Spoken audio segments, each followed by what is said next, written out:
Dikategorikan menyuap ya dalam perkara dengan Nikita Mirzani ya. Itu bisa saya jawab dengan singkat. Kembali Polda Metro Jaya melakukan pemanggilan kepada Nikita Mirzani dan asistennya Mail. Namun lagi-lagi Nikita dan Mail mangkir dari panggilan Polda Metro Jaya. Lalu hal tersebut pun banyak dipertanyakan dan menjadi isu mencuat, di mana diduga Reza Gladys melakukan proses suap. Namun apakah apa yang dilakukan oleh Reza Gladys tersebut memenuhi unsur suap? Ini dia kata praktisi hukum terkait hal tersebut. Apakah bisa Dr. RG dikategorikan menyuap ya dalam perkara dengan Nikita Mirzani ya?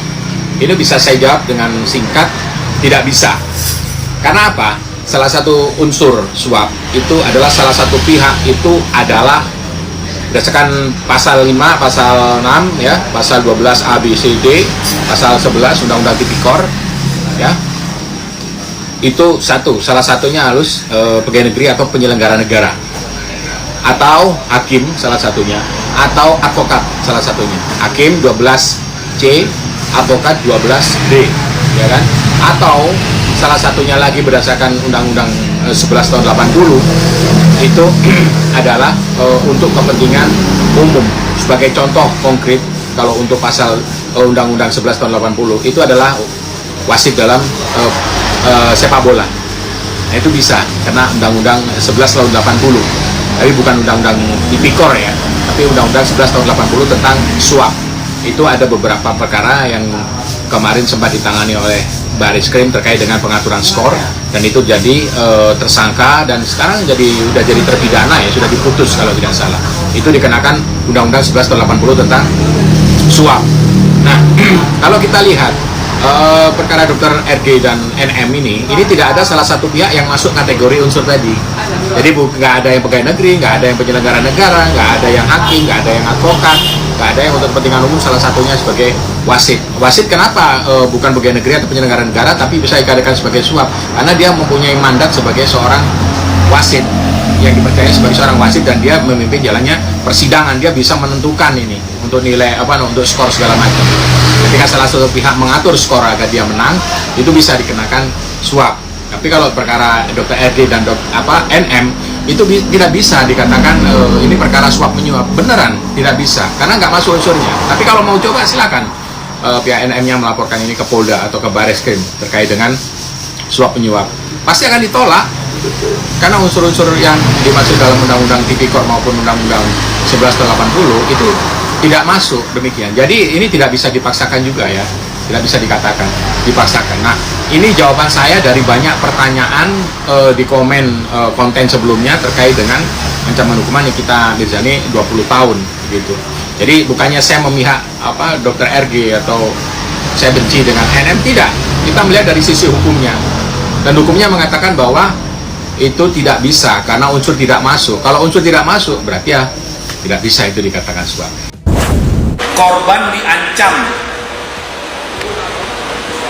oleh saudari NM melalui penyampaian langsung dari saudara IM bahwa saudari NM akan speak up ya, atau menyampaikan ke publik bila silaturahmi tidak menghasilkan uang.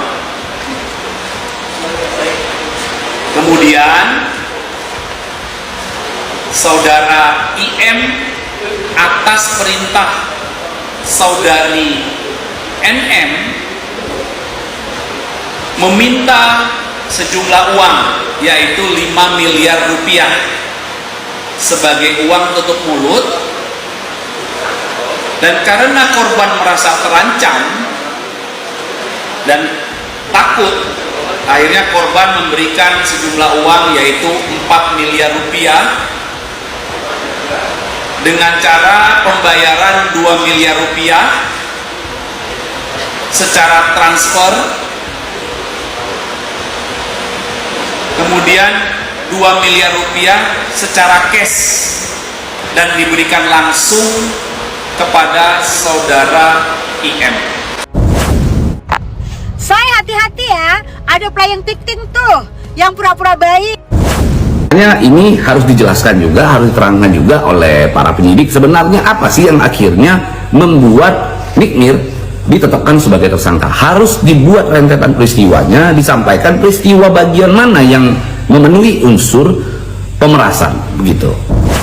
Nikita Mirzani dan Mail tidak bisa bernapas karena setelah selang kemarin ia dipanggil oleh Polda Metro Jaya. Per hari ini kembali Nikita Mirzani dipanggil oleh Polda Metro Jaya terkait kasus dugaan pemerasan yang dilakukan oleh Nikita Mirzani melalui asistennya Mail. Dan tak hanya itu, laporan yang dibuat Reza Gladys tetapi juga termasuk pasal pencucian uang atas apa yang ia lakukan. Namun nyatanya walaupun yang menyodorkan menawarkan uang tersebut adalah Reza Gladys, namun nyatanya dia tidak bisa terkena terimbas dengan kasus penyuapan karena Nikita Mirzani bukan aparatur negara, bukan hakim ataupun wasit dan lain-lain.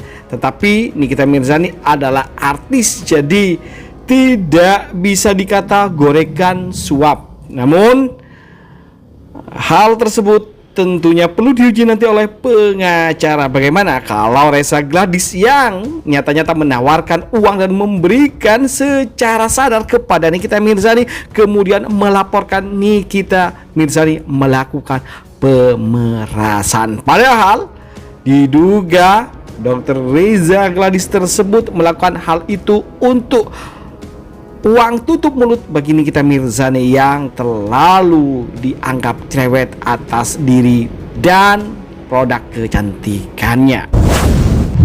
Gue cuma mau mengingatkan aja bahwa laporan di kepolisian itu bukan akhir dari segalanya. Ingat, masih ada pengadilan sampai gue tidak terbukti bersalah. Kalau memang niatnya itu untuk membantu masyarakat, mengedukasi masyarakat, untuk kepentingan umum, mungkin siapapun, kami pun juga boleh, kami pun juga bisa, selama itu memang benar, bukan settingan, bukan titipan, bukan saingan.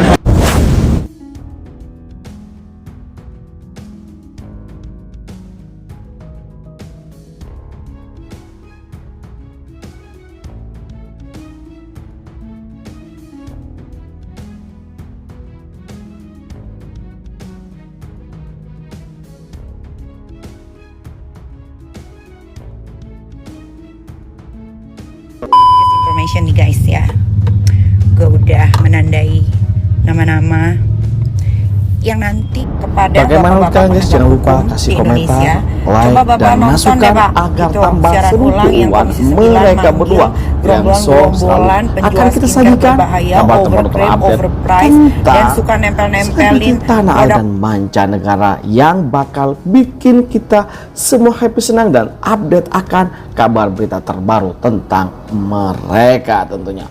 Oke, itu saja kabar dari kami. Jangan lupa like, komen, dan subscribe. Terima kasih telah menonton. Yuk, bye-bye.